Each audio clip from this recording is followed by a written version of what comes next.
I mastered Brazilian Jiu Jitsu. Crawl atop me and meet your doom! Let's fight!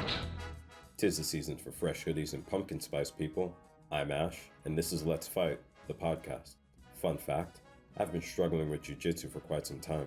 Unlike boxing, where I can take 30 minutes to punch a wall, jiu-jitsu training demands that I take 2 hours out of my life to lie down with another human being trying to choke me to death. And as fun as that sounds, easier said than done, especially at my age. On this episode, I had the opportunity to sit down with an old friend of mine.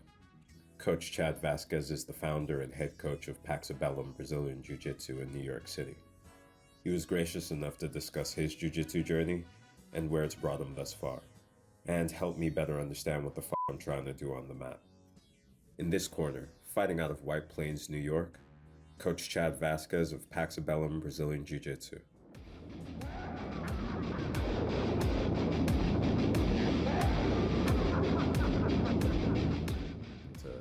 Got you. And then I think I met you on my second class. Okay, so then the year. That's got to be 2010. Yes. Yeah. So we're like, 14 years. Yeah. Wow, dude. I was doing the math. Like time flies. I was going like, wow. Yeah, 14 years. And like, you have definitely changed.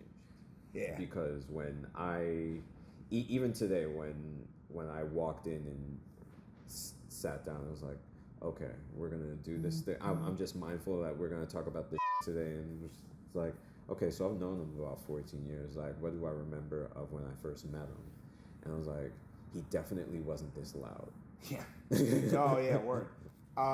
Yeah, that I guess that's a tribute to like how much I guess my confidence in myself, I guess, and whatever that is. You think so? Yeah, I mean, I definitely, bro. When you met me, my confidence in myself, low. Yeah, definitely low confidence. We definitely had that conversation when we went to High Garden. Yes. Because like the person I knew then is not the person you are now. Yeah. Yeah. And I think I told you, it was like, I was always worried about whether or not you were okay.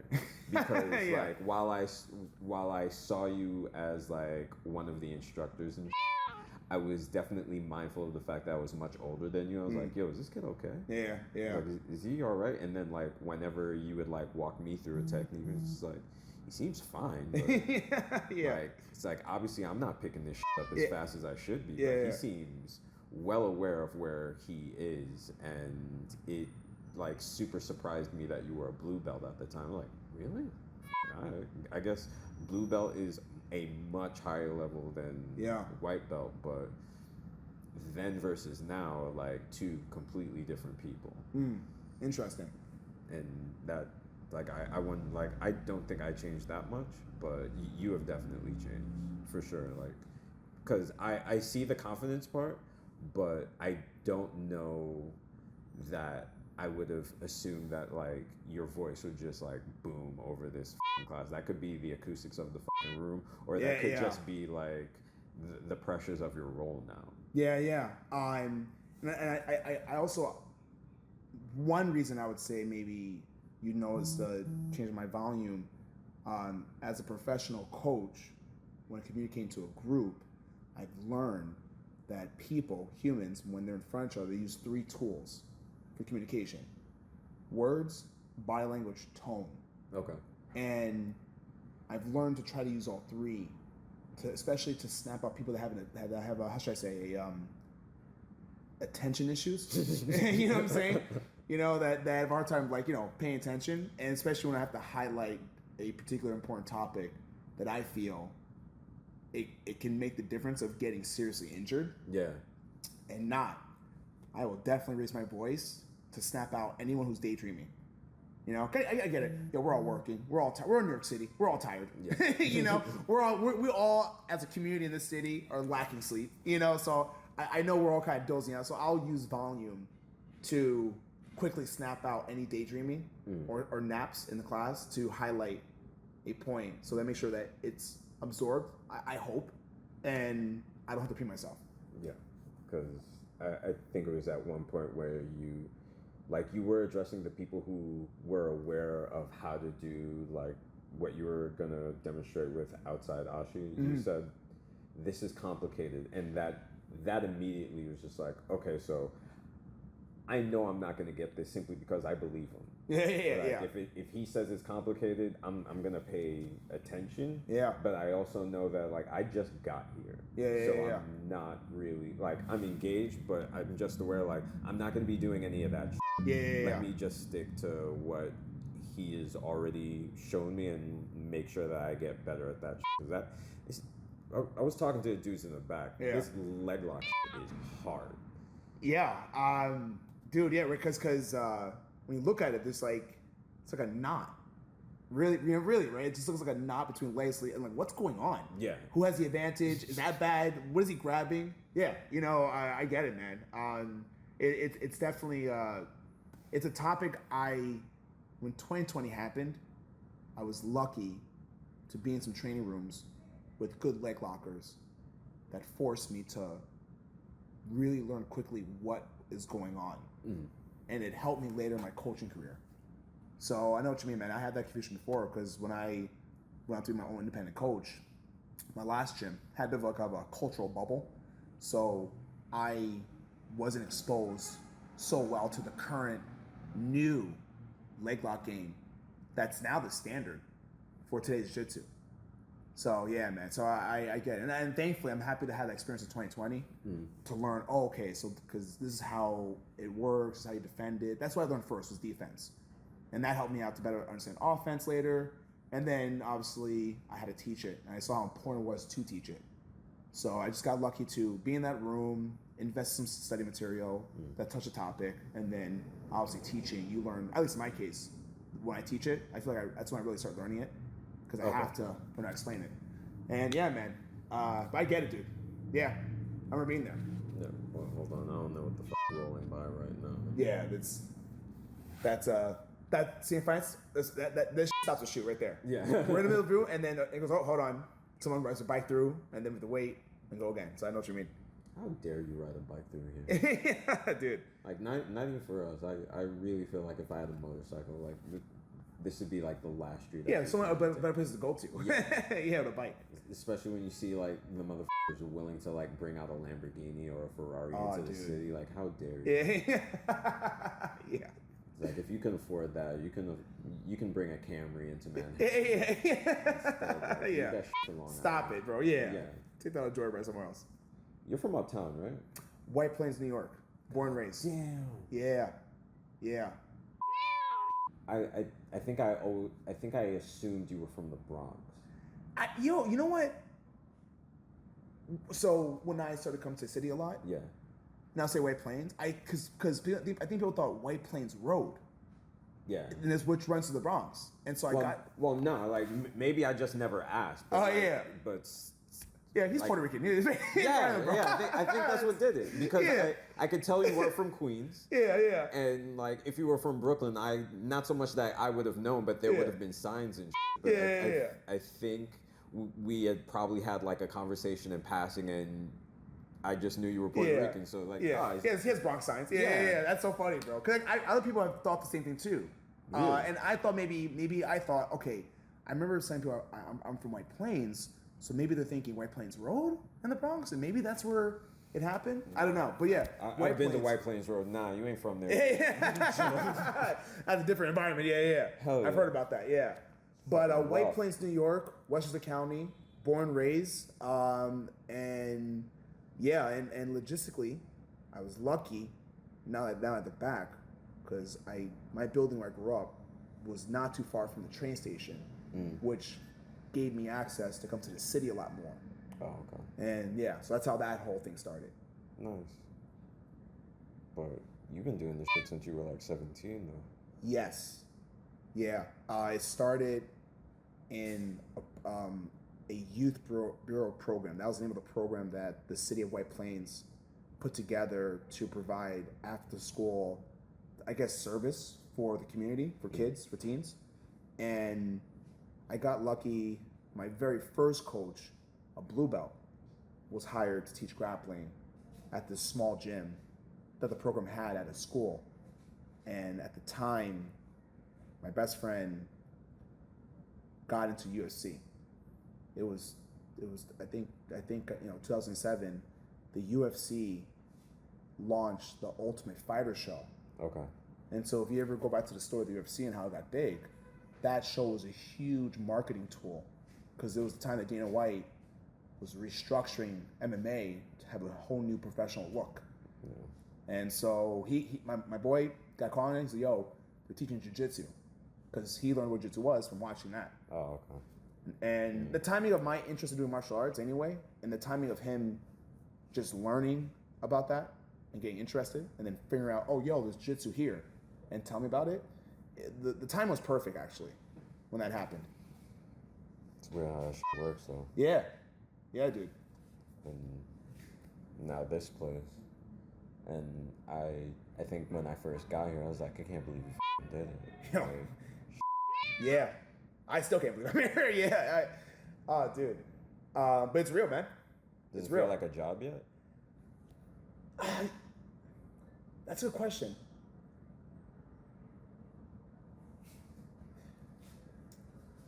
I want to say yes and no. Okay, so there's a working responsibility as a business owner, and besides teaching, you have to figure out, okay, how do I get new clients? How to get more leads, right?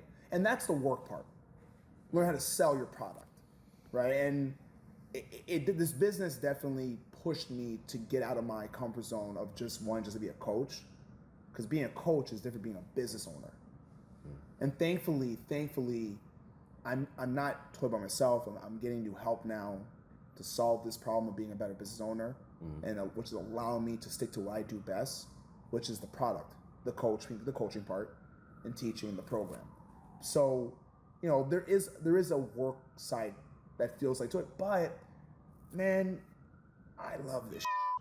I am so grateful, and I have to remind myself that I am living, I guess, a dream of pursuing a passion that does overlap with money opportunity, and that's rare. That's not always you can do for most people, getting a passion, making money with it. It's very rare. A lot of people have to kind of relearn their passion through just another type of skill that they never thought they'd be doing, that does at the end of the day provide economic security. Yeah. I was lucky enough to find this thing early that, right now really transformed my life, transformed me, but I have an opportunity to make money with it. You think you'd have been better had you started earlier? Like, because you see, like, there are kids doing jiu-jitsu now at what could be perceived as a high level. Mm-hmm. Yeah. And I wonder about that sometimes. Like, what would have happened had I learned jiu-jitsu around, like, high school instead of, like, fucking around with karate and taekwondo. Yeah, so your question is, would things been different if I had learned at a younger age, you think? No, like, I wonder, like, do you think it would have been, like, the path you took, do you think it would have been different? If I did it earlier, younger? Yeah, that's a good question. I never thought about that. Maybe, because the journey would have probably gone one of two ways. Competitor at the highest level, or coach. Maybe I would have been more of a competitor. This also comes down to who your coaches are. I look back now and I see where I am now due to certain coaches in the environments they made. And what type of success that brings you, or just where that kind of guides your skills at. I got you. At a young, if I was younger, I could, and I really was into it, I could see maybe me going down more the competition route. Started a little later when you compare my story to other stories. Yeah. And when you look at it on, the age I start, who my coaches were, what type of environment and skills they brought to the table when I was around them, and how that influenced me, I can see why I'm more of a coach now than a person pursuing competition and being a competitor. So maybe that's where I think the difference would have been. It's not like you were a bad competitor, dude. Like, no, you're right. It was an important part of the journey. Yeah, but because you're modest as fuck. you were competing like a lot. Yeah.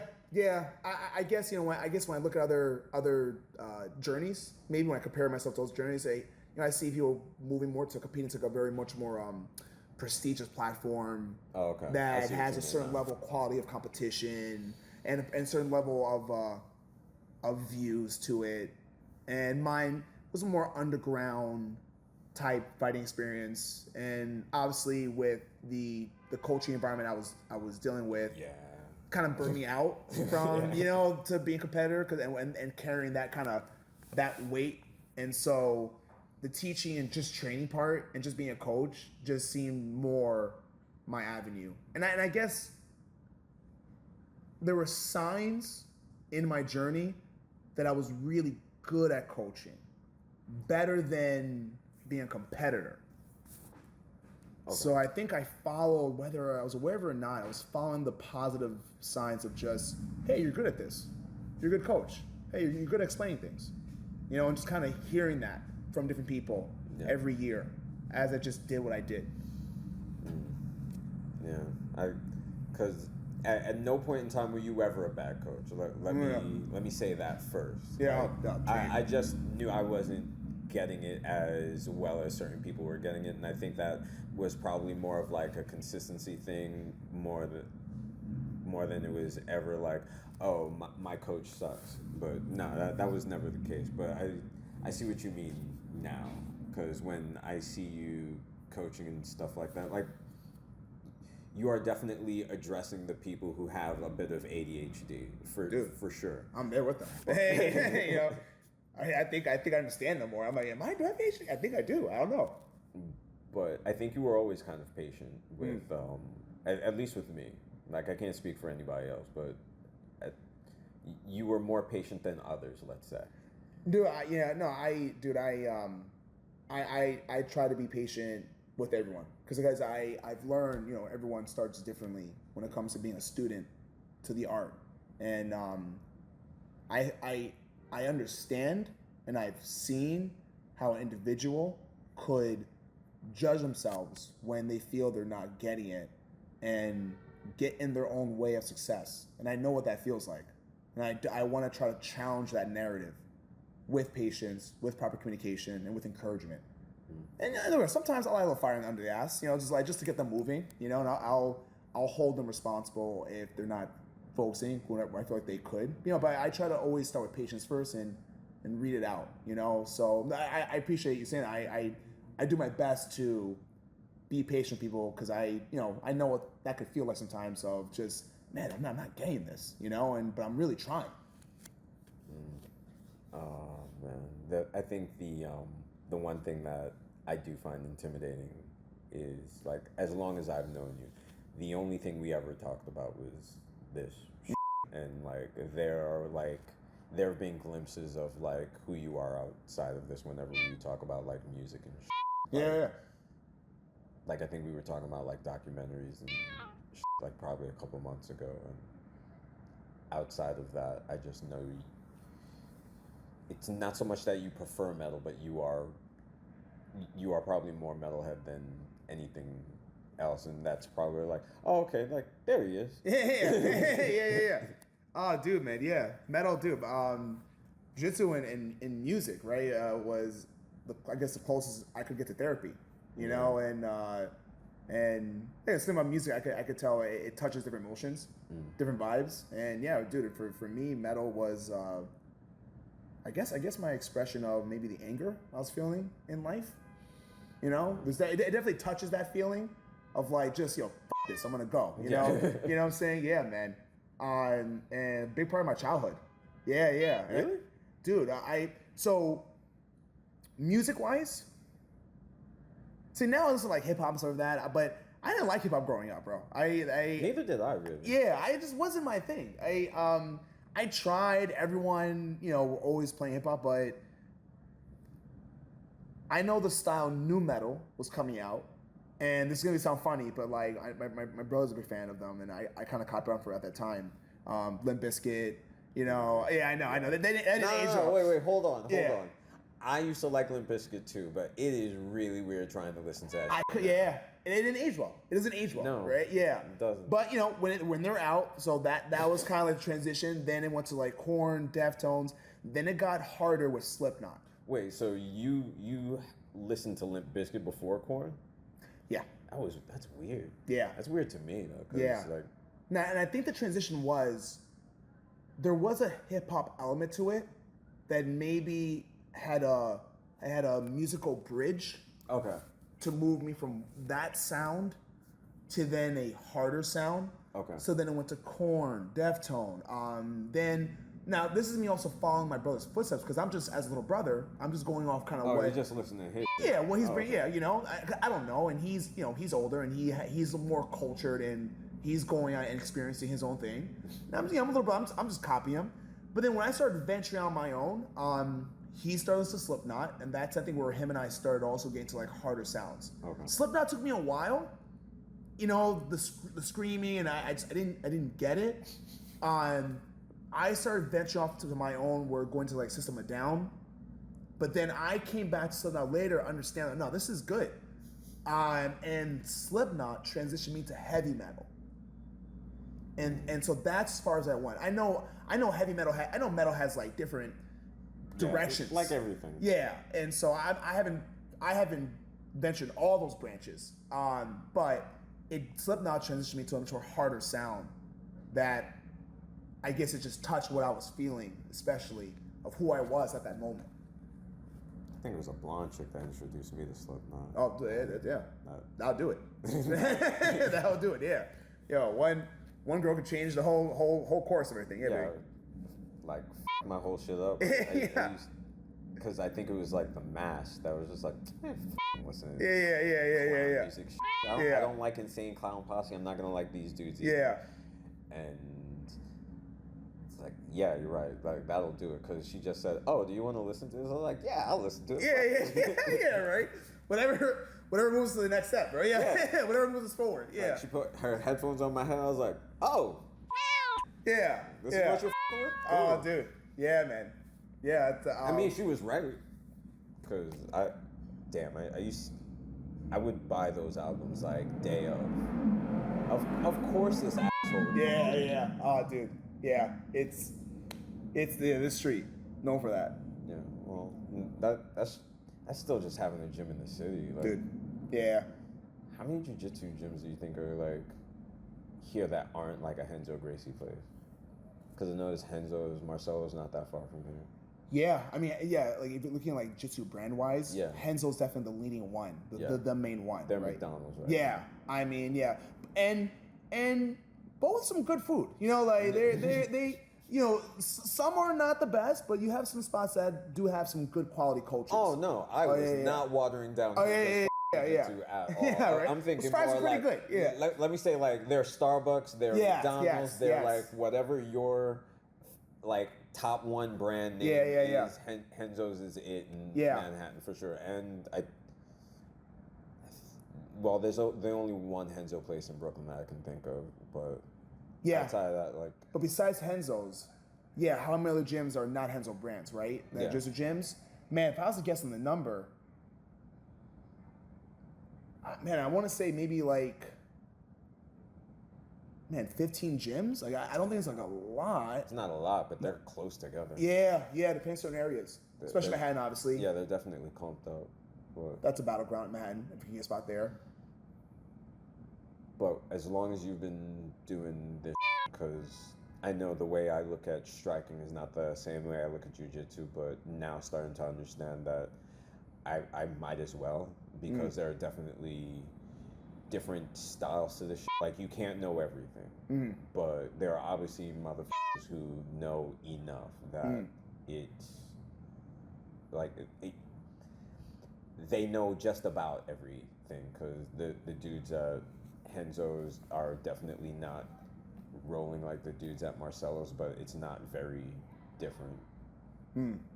But there are differences. Like, someone like me, I can't really see it. I'm just aware that there is a difference. But when you look at how other jiu-jitsu schools are doing versus how other grappling schools are trying to they're trying to like stick with that. Like the sambo people aren't going to stop doing sambo. Yeah.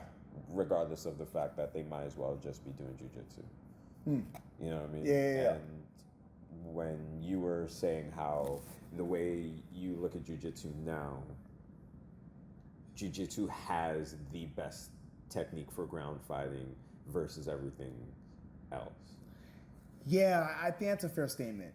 If we're going to like look at, and so how would we measure that? I mean, we can measure it through platforms that invite different styles to compete against each other. Mm-hmm. So one platform we can look at is mixed martial arts. Although one can argue the sambo practitioners do better there because of their wrestling background than jiu-jitsu athletes right now. However, we can move to that topic later. Jiu-jitsu's trying to solve that problem. But if we go to other platforms that just, let's say, are just straight grappling, and just they say, okay, go at it, and you do, and it does invite other grappling arts. Jiu-jitsu practitioners are taking gold a lot more than other practitioners that maybe just train strictly sambo or strictly judo or what's the other one? I guess catch wrestling. What are your feelings on catch wrestling? On Because I think I asked you this a while ago. Yeah. I had seen like some catch wrestling videos and gone like, oh, this technique seemed legit enough. Mostly like pain though. Like, yeah. So someone whose work helped me better understand jiu-jitsu, and as a result helped me better understand combat in general. This guy named John Danaher. Oh, okay. Right. Yeah, I know that. He had an interview at Joe Rogan, and I would say the biggest contribution that he has done to jiu-jitsu, or I guess fight talk, is he has standardized what jiu-jitsu is. And so he said in that interview, and I use it to this day to teach other people, jiu-jitsu is a 4-step combat system. It's 4 steps. So jiu-jitsu is fight math. And so in those steps are take person down, get past their legs, establish pins, controls, then apply your attacks. So that's the math.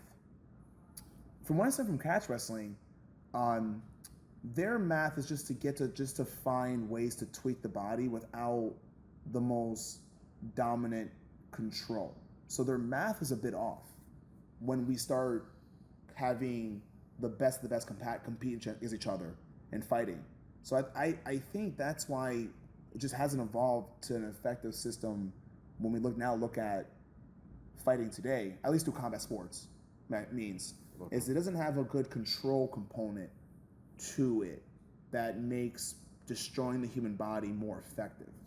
You know what I'm saying? I think they put the chase to the submission first with a certain amount of control, but not enough that actually produces better results. So I think that's the problem with catch wrestling, is their math. Their math's a bit off for the results. Okay. You watching any of this CGI? Yeah, great event. That is awesome. Yeah. And I'm sure because, especially as a business owner, if they do well, I do well. You know, if they can promote jiu-jitsu as a fun, spectating sport and can make it a bigger thing culturally in the United States, I can better market my business and the product I sell. So I was very proud. I was very happy for them. I thought the event was cool, first off. I thought it was a great event.